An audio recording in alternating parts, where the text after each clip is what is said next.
행복한 나라의 조건이라는 책이 있습니다. 행복한 나라의 조건. OECD 가입 국가 중에 가장 행복에 대한 설문조사를 할 때마다 항상 상위에 머물고 있는 14개의 나라를 조사해서 그 나라가 행복한 이유가 무엇인지 기록한 책입니다. 그래서 책의 제목을 행복한 나라의 조건이라고 짓는 것이죠. 이 책을 펼쳐보기 전까지는 행복한 나라의 조건은 무엇일까? 아마 그 나라의 백성은, 그 나라의 국민들은 아픔도 없고 때로는 걱정과 근심 없이 모두가 기쁘고 즐겁게 살아가는 나라가 행복한 나라가 아닐까 생각을 하게 되었습니다. 그런데 막상 책을 펼쳐보고 독일 아니면 핀란드 이러한 나라들의 이야기를 쭉 읽어보니까 그 모든 나라 가운데 근심과 걱정과 문제가 없는 나라는 없었다라는 것입니다. 이 모든 나라가 그 걱정과 근심과 문제들을 가지고 있었지만 그러나 그 모든 문제들 속에서도 행복을 찾아가는 모습들을 기록해 놨던 것이죠. 그러니까 행복한 나라의 조건이라는 것은 문제가 없거나 근심이 없는 나라가 아니라는 것입니다. 우리 성도의 삶도 비슷한 것 같습니다. 오늘 본문에 보면 항상 기뻐하라라고 바울은 말하고 있습니다. 그러나 항상 기뻐하라라고 했을 때 이 항상 기뻐할 수 있는 삶은 아니라는 것입니다. 성도의 삶을 살펴보면 매 순간마다 기뻐할 수 있는 순간만 놓여져 있지 않기 때문입니다. 우리의 인생에는 매사 기뻐함과 즐거움의 순간만은 있지는 않습니다. 오래전에 신대원에서 한 교수님이 소천하시게 되었습니다.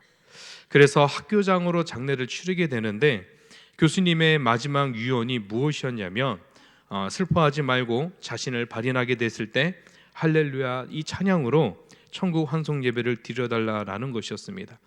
그리고 교수님의 유언에 따라 이 채플 시간에 이 발인 예배를 진행하게 되는데 이 전교생이 일어나 할렐루야로 찬양하면서 이 교수님을 떠나보내게 되었습니다. 그때 그 현장의 자리에 있으면서 수백 명의 학생들이 일어나 할렐루야 그 찬양을 부르는데 마음에 벅찬 감동과 은혜가 주어지더라고요. 그래서 집에 돌아와 아내에게 말했습니다. 나도 죽으면 장례식장에서 할렐루야 찬양 불러달라고. 근데 아내한테 혼났습니다. 반대로 목사님이 자기 장례식 때 그 장례식장에서 그걸 불러보라는 겁니다. 상상해봤습니다. 제가 죽었는데 사모님이 앞에 와 할렐루야 할렐루야 찬양 부르고 있으면 성도들이 시험당할 수도 있겠다라는 생각이 들었습니다. 사모님이 얼마나 고생스러웠으면 목사님 소천하는 곳에서 할렐루야 찬양을 부르겠냐 이런 생각도 들게 되더라고요. 이 이야기를 들으면서 깨닫게 된 것이 우리는 슬픔의 자리에서 기뻐하길 원하지만 그러나 모두가 기뻐할 수 없다라는 것입니다. 인생에는 기뻐할 수 없는 순간이 찾아올 때가 많이 있습니다. 무슨 말입니까? 우리는 항상 기뻐할 수 없다라는 것입니다. 인생에 눈물을 흘릴 때가 있고 아파하고 고통하며 신음 흘릴 때도 있고 분노에 휩싸일 때도 있습니다. 그래서 인생에 있어서는 희노애락은 빼놓을 수 없는 감정이 됩니다. 그렇습니다. 우리의 삶은 매 순간만이 그러한 삶입니다. 그래서 오늘 본문에 항상 기뻐하라라는 말씀은 마치 성도가 가진 삶의 현장을 모르는 말씀처럼 들리기도 합니다. 그런데 이러한 사실은 사도들도 잘 알고 있었습니다. 대표적으로 사도 바울을 들면 사도 바울은 이러한 문제에 대해서 너무나 잘 알고 있었습니다.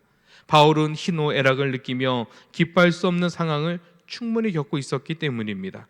고린도후서 1장 23절 중반절에 있는 말씀을 보면 이렇게 말씀하고 있습니다.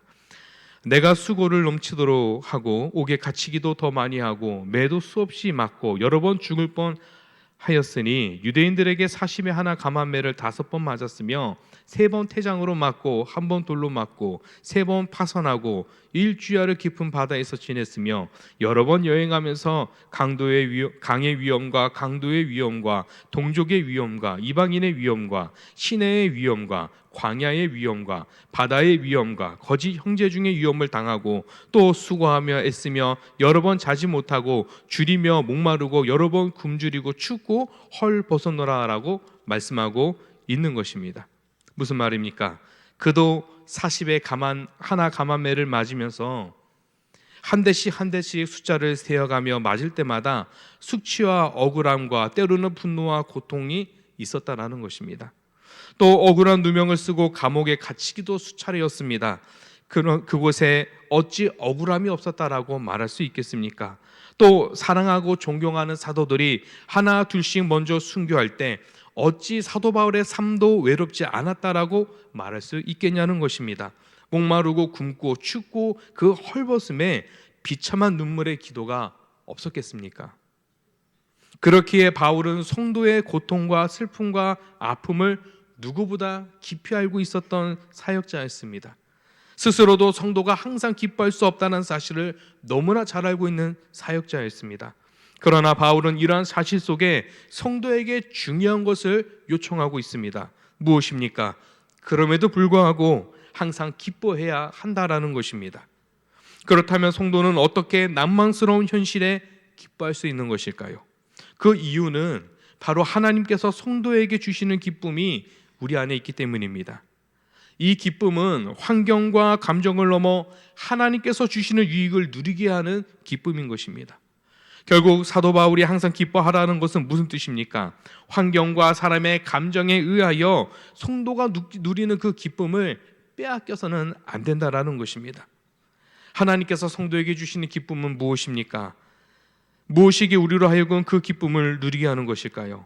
이에 대해서 성경은 몇 가지를 이야기하고 있습니다. 그 중에 첫 번째로 우리가 살펴볼 수 있는 것은 바로 하나님의 크신 사랑을 저와 여러분들에게 말씀하고 있습니다. 요한일서 4장 16절은 하나님에 대하여 하나님은 사랑이시다라고 선언하고 있습니다. 이어 9절에서는 하나님께서는 그 사랑으로 우리에게 행하신 일이 무엇인지를 우리들에게 가르치고 있죠. 바로 하나님의 사랑이 우리에게 이렇게 나타낸 바 되었으니 하나님이 자기의 독생자를 세상에 보내심은 그로 말미암아 우리를 살리려 하심이라라고 말씀하고 있습니다. 무슨 말씀입니까? 독생자 예수 그리스도를 이 땅에 보내셔서 십자가에 대신 죽게 하셨다라는 것입니다. 바로 저와 여러분들을 사랑하시기 때문에요.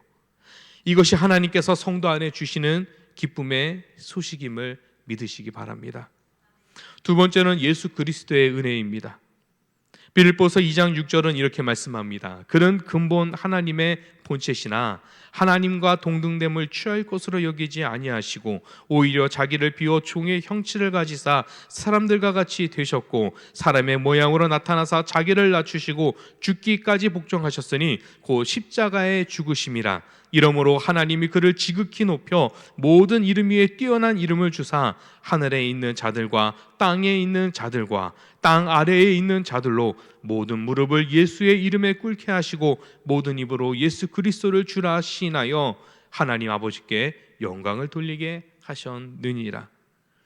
그리스도께서 우리에게 주신 은혜가 무엇입니까? 누구든지 그리스도를 주라 시인하면 하나님의 자녀가 되는 은혜를, 그 권세를 우리들에게 주신 것입니다. 이는 세상 그 무엇으로도 얻을 수 없는 오직 믿는 자에게만 주시는 은혜이고 기쁨입니다. 이것이 성도의 기쁨인 것은 그 어떤 피조물도 이 구원의 은혜를 우리에게서 뺏어서 갈 수 없기 때문입니다. 고난도 슬픔도 빼앗을 수 없는 것이 바로 그리스도께서 우리에게 주신 구원의 은혜인 것입니다. 끝으로 우리에게 주신 기쁨은 무엇이 있습니까? 바로 함께하심입니다. 성부 성자 하나님께서도 항상 우리와 함께하고 계시지만 특별히 성령님을 통해 우리 안에 함께 내주하고 계십니다. 고린도후서 4장의 말씀처럼 우리 안에 계심으로써 매일매일 저와 여러분들 하여금 우리의 속사람을 새롭게 하고 계신다라는 것입니다. 구원의 보증이 되어 우리의 믿음이 흔들릴 때마다 우리에게 믿음을 불어넣어 주시고 견고하게 세워주시는 성령님이 저와 여러분들 가운데 함께하고 있는 것입니다. 사도 바울이 이것을 강조하고 있는 이유는 초대교회 때에는 많은 박해와 고난이 주어졌기 때문입니다. 유대인에게 잡혀가 끌려가 핍박받고 죽기도 했으며 때로는 헬라인에게 사로잡혀 고문과 조롱과 놀림거리를 당하다가 죽어야 하는 순간도 있었습니다. 이 고통이 얼마나 심했으면 무덤에 카타콤을 지어 수세대를 피해 있기도 하겠습니까? 바울은 이러한 성도들에게 위로를 전하고 있는 것입니다. 성도가 주님을 믿음으로 당하는 환난으로 인하여 슬퍼하거나 고통할 수밖에 없는 현실이지만, 그러나 환경과 감정에 삼키워질 것이 아니라 그 안에 하나님께서 성도에게 주신 그 기쁨을 잃어버려서는 안 됨을 가르치고 있는 것입니다. 초대교회는 바울의 권면을 따라 이 기쁨을 지키며 살아갔습니다. 그래서 옥중에 갇혀도 찬송을 부르며 기뻐하였고, 스데반 집사는 순교의 자리에서도 담대히 하였으며 복음 전하기를 주저하지 않았고, 수많은 성도들은 나라와 권세자들을 믿음으로 이기는 기쁨을 누리게 되었던 것입니다. 그렇기 때문에 사랑하는 성도 여러분, 이 은혜가 저와 여러분들 가운데 주어지길 소망합니다. 하나님께서 성도에게 주시는 그 기쁨을 사모하시기 바랍니다. 소중히 여기는 그리스도인들이 되시며 환경과 사람의 감정에 의하여 하나님께서 성도에게 주신 기쁨을 잃어버리지 아니하는, 그것을 지킬 수 있는 그리스도인들이 되시길 축복합니다. 그러면 그때 환경을 넘어 위로하시는 주님의 손길을 만나게 될 것입니다. 장례식장에서 사랑하는 사람을 떠나보내는 슬픔은 우리들에게 감당할 수 없는 슬픔일 것입니다. 그러나 그 슬픔 가운데 성도에게 주시는 유익이 있습니다. 어떤 유익을 주고 계십니까? 슬픔 속에 부활의 소망과 천국에서 다시 만날 그 기쁨의 소식을 우리들에게 전해주고 있는 것입니다. 그래서 우리는 사랑한 사람을 먼저 떠나보내게 될 때에도 그 슬픔 가운데에 그 말씀과 그 기쁨을 우리의 소망으로 삼아 그 말씀으로 인하여 이겨나가게 되는 것입니다. 질병의 아픔에서도 마찬가지입니다. 우리의 육신은 날로 날로 쇠약해질 수밖에 없지만, 날로 날로 우리의 속사람을 새롭게 하시는 성령님의 은혜가 우리에게 있기 때문에 우리는 쇠약한 가운데서도 영적으로 강건해지는 기쁨을 누릴 수 있는 것입니다. 그렇기 때문에 항상 기뻐할 수 있는 그리스도인들이 되시길 바랍니다. 세상 그 무엇과 비교할 수 없는 구원의 기쁨, 하나님의 자녀됨의 기쁨, 그리고 주님과 동행하는 그 기쁨이 우리의 피할 거처가 되시며 방패가 되시는 주님의 품 안에 머물러 살아가는 그 기쁨을 온전히 영위하는 저와 우리 원당교회 성도 여러분들이 되시길 주님의 이름으로 축복합니다. 동시에 두 번째 말씀은 우리들에게 쉬지 말고 기도할 것을 가르치고 있습니다. 이 말씀은 우리에게 굉장히 중요한 메시지를 전해주고 있는데, 우리는 이 땅에 살아감에 있어서 고아가 아니라 우리의 아버지 되신 하나님이 있음을 바라보게 하고 있는 말씀이라는 것입니다. 그분께서는 우리를 사랑하고 계시고 우리에게 관심을 두고 계시며 우리와 함께 그 마음을 나누시며 함께하고 있다는 것입니다. 제가 요즘에 업무를 마치고 밤 10시쯤 늦게 들어가게 되면 항상 아이들이 쪼르르 달려오게 됩니다. 그러면 저희 아이들은 저에게 하루 종일 자신들이 겪었던 일들을 저에게 이야기합니다. 둘째는 자신의 무릎팍을 까 보여주면서 오늘 모서리에 이렇게 부닥쳤다, 먹는 자국도 보여주고, 그리고 첫째는 저에게 다가와 오늘은 때 2번밖에 안 썼다고 자랑하듯이 이야기하기도 합니다. 때로는 더 나아가서 자신의 먹었던 점심의 반찬의 이야기와 메뉴까지 이야기하고 친구들의 이름까지도 이야기하면서 그들과 무슨 이야기를 그렇게 많이 했는지 나누기도 합니다. 얼마나 많이 말을 하는지 잠이 드는 순간까지도 말하다가 잠듭니다. 그래서 제가 아이들에게 지은 별명이 있습니다. 좀 좋은 말은 아닌데 조동이 파이터라고, 잘 때까지 쉬지 않고 말을 막 말하다가 어느 순간 자니까, 그래서 제가 지은 별명이 그러한 별명을 줬습니다. 근데 그 가운데서 느끼게 되는 것은 아이들이 자신의 이야기와 자신의 감정을 부모에게 이야기하는 것은 바로 아빠가 자신의 이야기에 공감하고 자신의 이야기에 자신의 이야기를 들으면서 위로하고 격려하고 칭찬하는 아빠가 있기에 그 아빠에게 위로받고 격려받고 칭찬받기 위하여 아빠와 함께 자신의 감정과 자신의 하루의 삶을 공유한다라는 것입니다. 이것은 하나님과 저와 여러분들의 관계도 마찬가지입니다. 우리도 하나님과 같은 관계 가운데 있습니다. 쉬지 말고 기도하라라는 것은 너의 기도를 들으시는 하나님이 있음을 알으라라는 것입니다. 너와 관계를 맺고 계시고 너희의 감정에, 너희의 고통에, 너희의 기쁨에 함께하고 계시는 하나님이 있으며 그분이 너희를 지키고 보호하고 인도하시며 소망을 이루시는 하나님이 있음을 믿음으로 바라볼 것을 말하고 있는 것입니다. 그렇기 때문에 우리는 우리의 기도와 간구 속에, 우리의 근심과 걱정 속에, 우리의 기쁨 가운데 우리를 위하여 함께하고 계시는 분이 있음을 기억하고 깨닫는 그리스도인들이 되시길 바랍니다.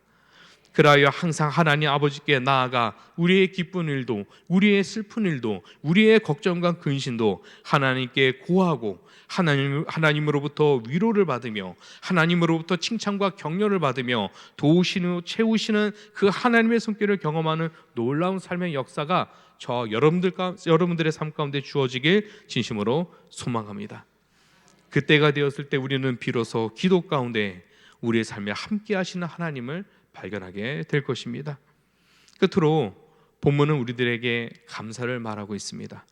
그런데 어떻게 감사하라고 말하고 있습니까? 범사에 감사하라라는 것입니다. 감사는 우리의 삶 가운데 너무나 중요합니다. 지난주에 주일 오전 예배에서 말씀을 들었던 것처럼 감사는 우리의 삶 가운데 너무나 중요한 역할을 하고 있습니다. 그러나 우리가 한 가지 유념해 봐야 될 것이 있습니다. 세상은 감사를 보통 환경에서 찾습니다. 때로는 다른 사람과 비교함으로써 감사의 이유를 찾고자 합니다. 그러나 감사를 환경에서 찾는다면 우리가 기억해야 될 것은 감사의 제목이 나올 수 없다라는 것입니다. 다른 사람보다 더 많이 가지고 더 많이 벌며 더 좋은 차와 더 좋은 집에 살아가면 감사할 것처럼 느껴지지만 실상은 그렇지 않는다라는 것입니다. 돈 500만 원을 월급으로 버는 사람에게는 600만 원 버는 사람과 자신을 비교하게 되고요. 돈 700만 원과 1000만 원을 버는 사람에게는 또 다른 사람과 돈을 비교하게 됩니다. 회사 CEO 정도 되면은 삼성과 같은 회사 삼성과 같은 회사의 CEO가 되면 그러지 않을 거라 생각하는데 삼성에는 항상 누가 있죠? 옆에 LG가 있습니다. 그러니까 삼성은 LG와 비교하고 LG는 삼성과 비교하면서 끊임없이 비교하면서 현재의 수준에 만족할 수 없다라는 것입니다. 그래서 세상 사람들은 감사를 환경에서 찾으려고 하지만 이 환경엔 한계가 있기에 환경이 바뀌게 될 때마다 감사를 빼앗기게 되는 것입니다. 그래서 바울은 감사함에 있어서 중요한 점을 우리들에게 가르치고 있습니다. 범사에 감사해야 된다라는 것입니다. 우리의 일상 가운데 우리는 항상 감사해야 된다라는 것이죠. 어떻게 그렇게 할 수 있는 것일까요? 바로 우리의 삶 속에 하나님의 뜻을 찾음으로써 우리는 감사할 수 있는 것입니다. 고난 속에 주신 하나님의 뜻을 찾는 것이고 때로는 코로나라는 질병 속에 하나님의 뜻을 찾고 발견하게 될 때에 우리는 비로소 감사할 수 있는 것입니다. 과거에 유럽에도 비슷한 질병이 만연할 때가 있었습니다. 페스트도 있었고 흑사병도 있었습니다. 이 질병으로 믿는 이들이 죽어야 했고 많은 교회들이 문을 닫아야 될 때도 있었습니다. 이때 종교개혁자 루터가 자신의 친구 목회자에게 보낸 편지가 있습니다. 핵심 구절만 이야기하면 이렇습니다. 질병에 감염될까 봐 두려워 교회를 나오지 않는 것도 비방할 것이 아니고 때로는 두려워하며 그들을 무시하며 담대하다 이야기하며 교회를 나올 것도 자랑할 것도 아니다 라고 이야기하면서 뭘 말하냐면 죽음과 생명도 질병도 그리스도 예수 안에 있는 영원한 생명과 구원의 기쁨을 빼앗을 수 없다라고 말하고 있습니다. 무슨 말입니까? 환경이 우리를 고통스럽게 한다 할지라도 우리 안에 감사의 제목을 빼앗을 수 없다라는 것입니다. 우리는 환경에 따라 감사의 제목을 찾는 사람들이 아니기 때문입니다. 우리는 환경 가운데 주님의 뜻을 발견하고 그 안에 주님으로 인하여 감사하는 존재가 성도의 모습이기 때문입니다. 따라서 사랑하는 성도 여러분, 우리의 삶의 환경 가운데 우리가 감사의 제목을 찾으며 살아가는 것이 아니라 우리의 삶 가운데 주님의 뜻을 찾음으로써 항상 범사의 주님께 감사할 수 있는 그리스도인들이 되시길 진심으로 소망합니다. 그래야 할 때 하나님께서 우리의 삶 가운데 놀라운 발견들을 하게 하고 계십니다. 어떠한 발견하고 계십니까? 그 고통의 자리에서 하나님의 손길로 인하여 일어서는 놀라운 역사들을 감당하게 하고 있다라는 것입니다. 대표적으로 우리는 다윗을 발견할 수 있습니다. 다윗의 젊은 시절에 그의 인생은 대부분 어떠했습니까? 감사의 고백이 나오는 인생이었나요? 처음에 다윗의 사울 왕의 사위가 되고 이스라엘 가운데 뛰어난 전쟁의 영웅이 되었을 때는 감사할 수 있습니다. 그가 왕의 부마가 되고 때로는 그가 이스라엘의 영웅이 되었으니 당연히 감사할 것이 아니냐 생각할 수 있습니다. 그러나 그 이후에 그의 인생이 어떻게 고꾸라지게 됩니까? 왕으로부터 자신의 자기는 어른으로부터 죽임에 대한 쫓김을 받게 되었고 자신의 사랑하는 아내도 빼앗겨 다른 사람에게 내어주게 되는 그런 수치와 아픔을 경험하게 되었습니다. 자신의 가정도 더 이상 자신의 살고 있는 땅에 머물 수 없어 아들과 다윗과 함께 그의 부모도 함께 도망가는 일들도 경험해야 됐습니다.